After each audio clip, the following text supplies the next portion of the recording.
Ce vendredi 27 février, Donald Trump est en déplacement au Texas, dans un fast-food, pour faire la promotion de l'un de ses plats favoris. Hamburgers for all. Le président américain semble alors bien loin des préoccupations diplomatiques sur l'Iran. Et alors que tout le monde veut savoir s'il va autoriser une attaque, il continue de jouer avec les nerfs des journalistes. How close are you to making a decision on strikes? I'd rather not tell you. You would have had the greatest scoop in history, right? You know? Ce brin d'humour de Donald Trump est-il une stratégie de diversion? En tout cas, le président américain ne laisse rien paraître de la décision qu'il vient tout juste de prendre. Ce qu'il ne dit pas aux journalistes, c'est qu'un peu plus tôt dans la journée, il a déjà donné son feu vert au commandement central américain pour frapper l'Iran. The president directed, and I quote, Operation Epic Fury is approved. No aborts. Good luck, close quote. Donald Trump s'envole pour la Floride, direction sa résidence de Mar-a-Lago, d'où il va superviser l'opération militaire. Dans sa cellule de crise, le président est entouré de ses plus proches.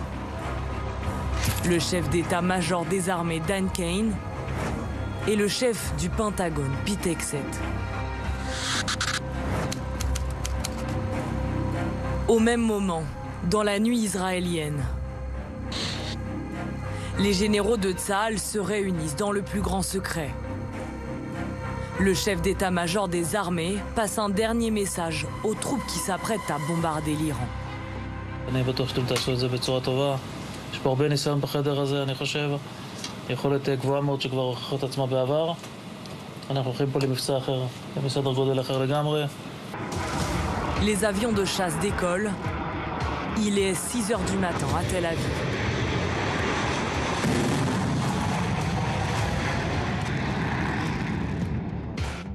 Dans leur viseur, un quartier bien précis de la capitale iranienne.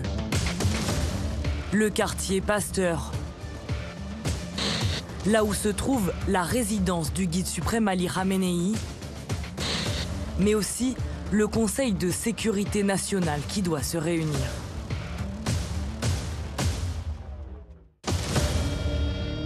Les F-35 israéliens atteignent leur cible à 9 h 40 heure locale.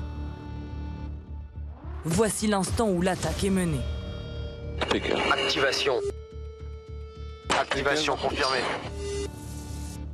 Ok, prêt à déclencher. Bombe larguée. 30 bombes de 50 kilos chacune sont larguées sur le complexe résidentiel du guide suprême iranien et sur le bâtiment officiel où se tenait la réunion.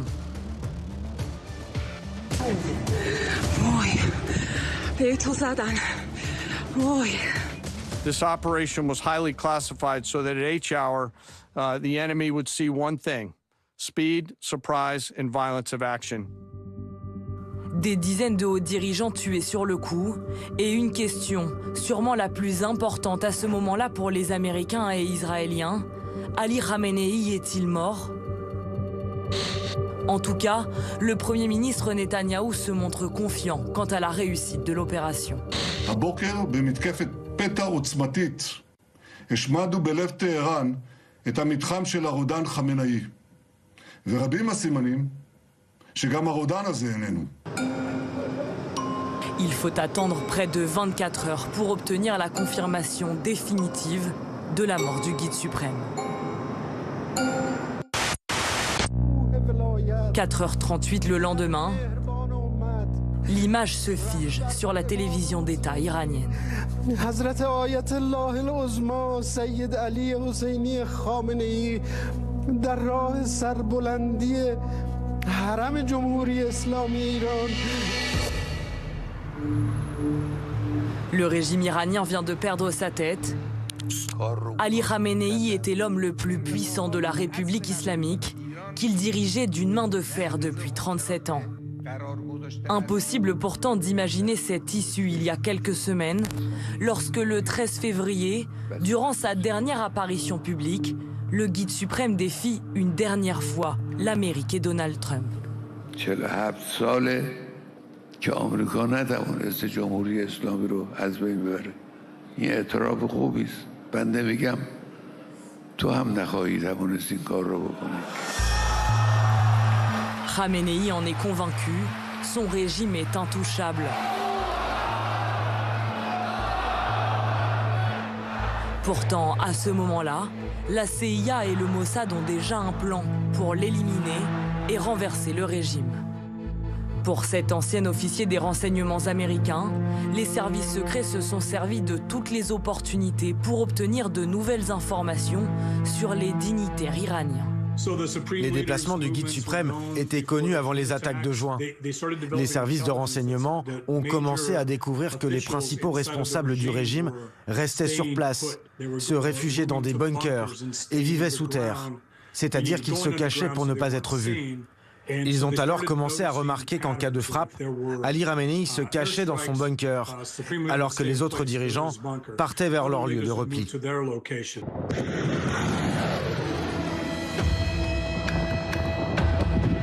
C'est avec ces renseignements que le 13 juin 2025, les Israéliens bombardent l'Iran.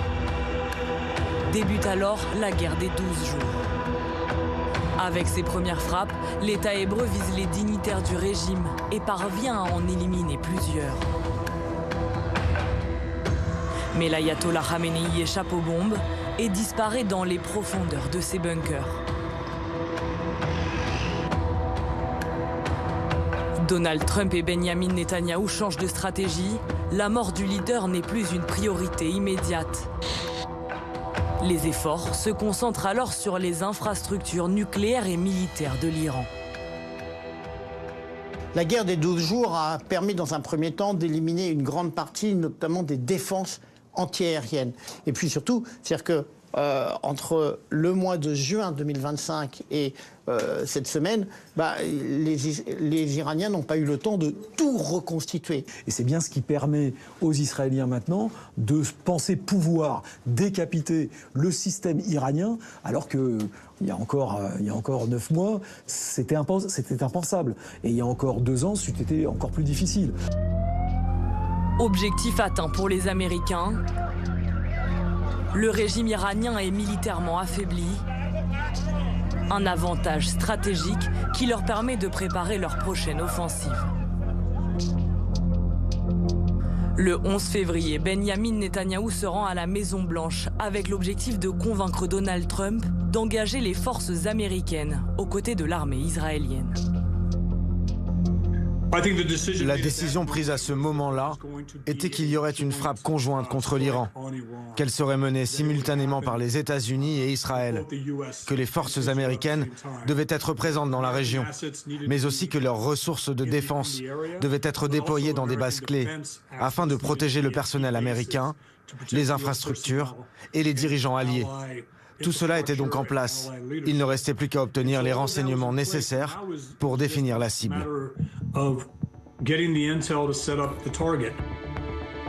Ces renseignements, c'est la CIA qui va se les procurer quelques jours avant les frappes. Les services secrets américains apprennent qu'une réunion de hauts responsables iraniens doit se tenir samedi 28 février au petit matin à Téhéran. Plus important encore, ils obtiennent la confirmation de la présence du guide suprême Ali Khamenei, cible prioritaire. Pourquoi cette opportunité a été découverte? Parce qu'ils se sont rendus compte que pendant le mois de Ramadan, il y avait une prière le matin qui était dans la région, qu'ils y allaient tous les jours et qu'à la sortie de cette prière se tiendraient les réunions et que donc c'était une opportunité qu'il ne fallait pas rater. Cette réunion, samedi matin à Téhéran, c'est l'occasion d'une vie de suivi du régime iranien par les Israéliens et par les Américains. Et cette réunion avec autant de monde et de façon presque découverte, c'était l'occasion rêvée. Là, il y a eu 48 responsables iraniens qui ont été tués sur une seule frappe. Si ils avaient dû faire 48 opérations différentes, ça aurait pris un temps bien plus important. Cela faisait des mois que la CIA traquait l'ayatollah et les dirigeants du régime. Cette réunion est la dernière pièce du puzzle qui manquait à Israël pour décapiter le régime iranien. L'homme le plus protégé au monde a été tué lors de cette opération. La manière dont il a été tué est le fruit de plusieurs mois de préparation des services de renseignement, d'études des habitudes de vie du guide suprême, de connaissance de la salle de réunion où il se trouvait, d'indicateurs laissant présager la tenue d'une réunion de haut niveau grâce à la surveillance d'autres individus espionnés par le Mossad et la CIA. Ça démontre l'exceptionnelle compétence des agents israéliens, appuyés bien sûr par la CIA du côté américain, mais c'est vrai que c'est la résultante d'un travail qui a pris des mois, voire des années. Des décennies même que l'État hébreu et ses services de renseignement collectent des milliards de données sur l'ennemi juré iranien. Vidéos, écoutes téléphoniques ou agents sur le terrain. C'est l'unité 8200 installée dans le désert du Negev qui est chargée de collecter et d'analyser toutes ces données. Je dirais que cette unité surveille des centaines de cibles différentes dans tout le Moyen-Orient. Et pas seulement au Moyen-Orient d'ailleurs. Tout cela est répertorié dans de très grandes bases de données. Elles sont ciblées 24 heures sur 24, avec plus ou moins de succès. Mais elles sont toujours observées, et elles le savent. C'est cette surveillance permanente qu'Israël a mis en place en Iran depuis le début des années 2000, des informations traitées en commun avec les services de renseignements alliés. Dans le cas de l'Iran, il y a une coopération très étroite avec les Américains et d'autres. Les Français font aussi partie de cette coalition. Ils partagent des données radars. En fait, ils s'échangent toutes les données qui pourraient servir à cette communauté du renseignement. Et elles sont partagées par tous, en temps réel. Mais ce n'est pas tout. Pour traquer Ali Khamenei et une partie des dirigeants, Israël serait allé encore plus loin. Quelques heures après l'attaque, plusieurs médias américains révèlent que les services de renseignement auraient depuis plus de 20 ans piraté les caméras de vidéosurveillance des rues de Téhéran. Avec un objectif, comprendre le mode de vie du guide suprême. Ils ont travaillé sur ce qu'on appelle le pattern of life, c'est-à-dire son environnement, comment sa vie est organisée, comment elle fonctionne. Et ça s'est fait pendant des années, de manière à fournir des données importantes qui ont pu permettre de comprendre à quelle heure il partait, à quelle heure il revenait. Est-ce qu'il y avait des moments saillants? Qui était avec lui? Qui ouvrait la porte de sa voiture? Est-ce qu'il avait 1, 2, 3, 4 chauffeurs? Des informations que le matin de l'attaque, le Mossad et la CIA ont entre leurs mains. Reste pour les deux alliés une certitude à avoir, celle qu'aucun dignitaire ne sera mis au courant des frappes. La CIA et Israël ont réussi à brouiller les appareils de communication utilisés pour avertir le guide suprême en cas d'attaque imminente. Toutes ces opérations ont été menées simultanément. Dans le cadre de cette attaque, vous êtes un membre de la garde révolutionnaire militaire qui regarde son écran radar et celui-ci s'éteint. Vous ne savez donc même pas ce qu'il se passe et en même temps, vos communications sont brouillées et vous ne pouvez alerter personne. En fait, l'idée, c'est effectivement de les empêcher de recevoir l'alerte de l'arrivée de la frappe. Il ne fallait pas que les quelques radars qui existaient encore et qui étaient reliés au centre de commandement des armées iraniennes puissent prévenir l'équipe de protection du guide en lui disant dégagez l'autorité parce que ça vient et il est en danger. Une frappe qui a surpris les hauts dignitaires de la République islamique. En quelques secondes seulement, les forces israéliennes ont affaibli jusqu'au plus haut sommet le régime iranien.